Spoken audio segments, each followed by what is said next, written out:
Good afternoon, and I'm delighted to be able to have this opportunity to share with you some thoughts and reflections. I'm even more pleased that tomorrow morning I'll be able to offer Mass with you and for you from the Abbey Church. Of course, every single one of us would prefer if we were now at the grotto in Lourdes. But I think one of the most important things we ought to remember is that the Mother of Jesus never, ever is separated from us. And if there was one thing that I'd like you to remember from this reflection, is simply that Jesus gave to us his best gift, because in the gift of his mother, she is the one, as the theme of this pilgrimage says, is the one who will bring us hope and indeed healing. Let me begin as ever with a story. Timothy Dolan is the Cardinal Archbishop of New York. On the day of his ordination, his parents bought him many gifts. But one of the gifts that they gave to him was a ticket, an air ticket to travel Europe. Obviously, the parents of a friend of his who was being ordained on the same day, they'd got together, and so the friend too also received the same air ticket. So off the two of them went, to typical fashion of Americans, to do Europe. They were in Paris, and they were to be in Paris for only 48 hours, and so they did everything possible. It came to the last afternoon, and the friend that was with Timothy Dolan said to him, "Tim, there's one place I'd like to visit before we leave tomorrow." "And where might that be?" said Cardinal Dolan. The friend said, "I'd like to go to Lourdes, the place where Our Lady appeared to Saint Catherine Labouré." Now, Cardinal Dolan admitted that he wasn't much into medals and he wasn't much into Our Lady, but his friend had travelled with him everywhere, and so he said, "Let's get the map, let's look, how far is this place, let's go." And so off they sped. They arrived late afternoon, and into the shrine at Lourdes they came, and the shrine was empty except for they could see a woman and a small girl sitting at the front. There was also a sister who was clearly not having a good day. She was wanting these visitors to clear off and kept on looking at her watch, hoping that this would encourage them to leave. Eventually she got bored and she went into the sacristy. It was at that point that the woman turned to the little girl and said, "Now!" And so the little girl got up and she walked to the sanctuary Now at this stage you could in fact go into the sanctuary. Now you can't. Into the sanctuary she went, and there she sat, or was going to sit, on the chair where Our Lady herself had sat when she met Catherine Labouré. The girl hesitated for seconds and then knelt down and put her head on the chair. Not for long, because the sister, furious, came out of the sacristy and shoo, shoo, go, go. Off they went. Outside, the door bang, boom, behind them. And Timothy Dolan looked at everybody and said, well, that's the first church I've been thrown out of. They laughed and joked and realized that the woman was the mother and the child, the daughter, they came from, in fact, from Cork. The woman explained that she'd actually spent a lot of money coming to this place because she wanted a miracle for her daughter. Cardinal Dolan, who's telling the story, said this was the first time really that he looked at the little girl and noticed that she was Down syndrome. The mother then turned to her daughter and said, but why? Why didn't you do what we practiced? Why didn't you go and sit in the chair? The little girl looked at her mother puzzled and said, I couldn't. The lady who was sitting in the chair said to me, just kneel down, put your head on my knee.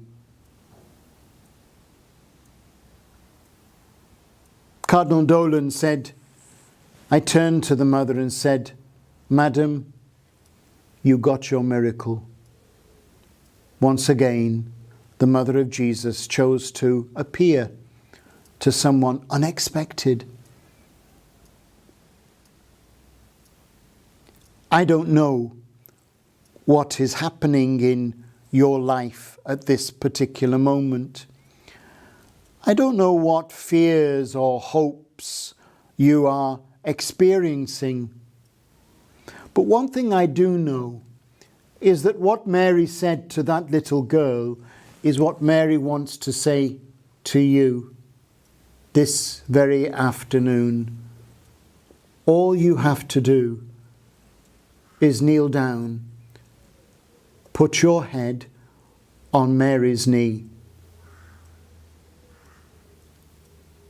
I would invite you, no, I would urge you to find some time this afternoon in this pilgrimage, as you would have done had you been physically in Lourdes, to find some space, to find some time.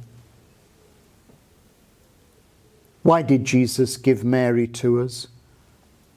Pope Francis says it beautifully in Evangelii Gaudium. He says, Jesus gave us his mother because he didn't want us to journey alone. So this afternoon, find some time just to sit with this mother whom Jesus has given to you. Open to her your heart. Tell her what is deepest in your heart. I promise you, and I can say this with great confidence, that if you have that trust and if you open your heart, this mother will do the one thing she can do.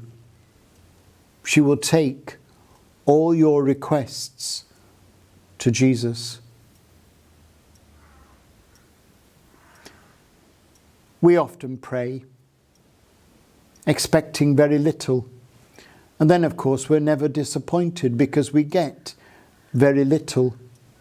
I'm asking you, I'm begging you this afternoon to come with great confidence.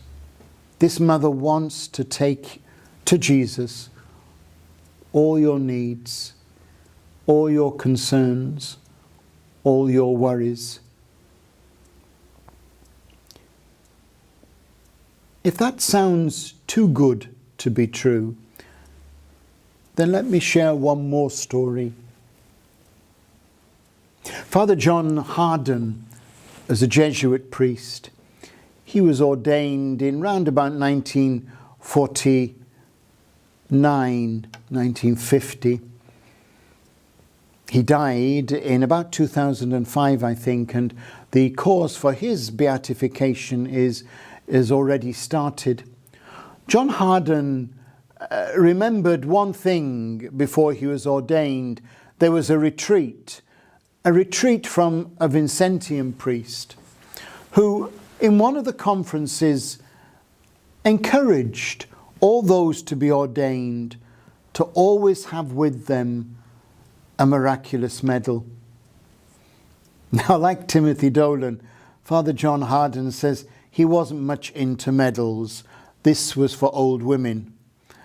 But anyway, he remembered what the priest said, that Our Lady, when she appeared to St. Catherine Labouré, said, anyone who wears this medal, I will always protect.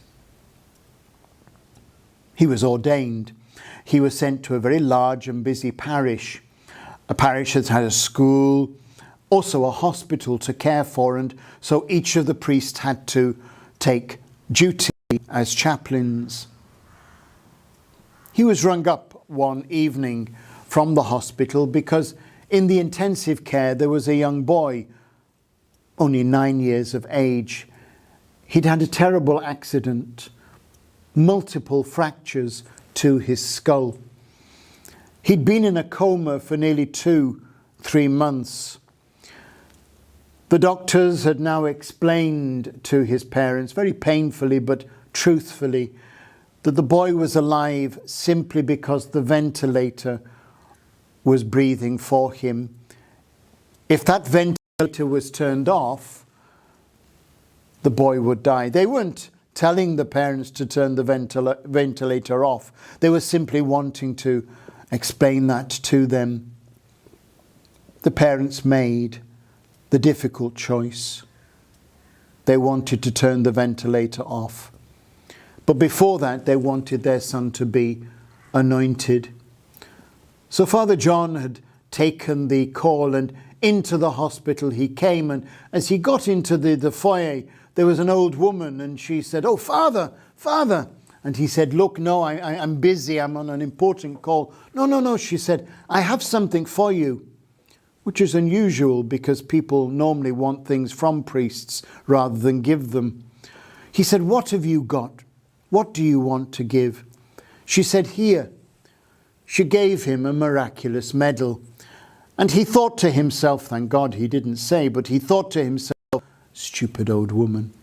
He put the medal in his pocket and off he went to the intensive care. He got to the boy's room, he talked with the parents, and then he prayed, and then he anointed the young man. As he was leaving the room, one hand on the handle, the other instinctively went into his pocket and touched the miraculous medal. And when he used to tell the story, he said, I don't know what made me do it. Well, of course, God made me do it. But he said, I turned round quickly and I said to the parents, look, an old woman gave me this medal just before I came. If I'm honest, I've no time for these things, but it can't do any harm. He turned to the nurse and said, have you any string? And so she found some cord and they threaded it through the medal. He said to the mother, you just put this over your son's head. He said to the father, just lift your son's head. And now let's just say the Hail Mary. So they prayed. And as soon as they said Amen, the boy's eyes opened and he turned to his mother and said, can I have an ice cream? Father John said, you can imagine that experience changed the whole of my life. and change my understanding of who Mary is. Mary is that one who walks with us. She is the mother who is open to correct, to encourage. She's open because she only has one great desire: to take us to the heart of Jesus. So, my friends, today, this afternoon, find time. Go to this mother. Open your heart and allow her to bring the one thing that Jesus wants us to experience: peace, confidence. Come to me, all you who labour and are overburdened, and I will give you rest. Not might or could. I will give you rest. Let's now just pray. Pray to her who has this great ministry of intercession. Remember, O most gracious Virgin Mary, that never was it known that anyone who fled to your protection, implored your help, or sought your intercession was left unaided. Inspired by this confidence, we fly to you, O Virgin of Virgins, our Mother. To you do we come. Before you do we stand, sinful and sorrowful. O Mother of the Word incarnate, despise not our petitions, but in your clemency hear and answer us. And if ever you doubt that this woman will hear and answer you, there's one last thing I'd ask you to do. I'd ask you to look at the palm of your hand. And if you look very carefully, you'll see that there is a letter M inscribed on the palm of your hands. So when you're fearful and doubtful, you simply say, Mary, be a mother to me now. Thank you. I look forward to seeing you tomorrow.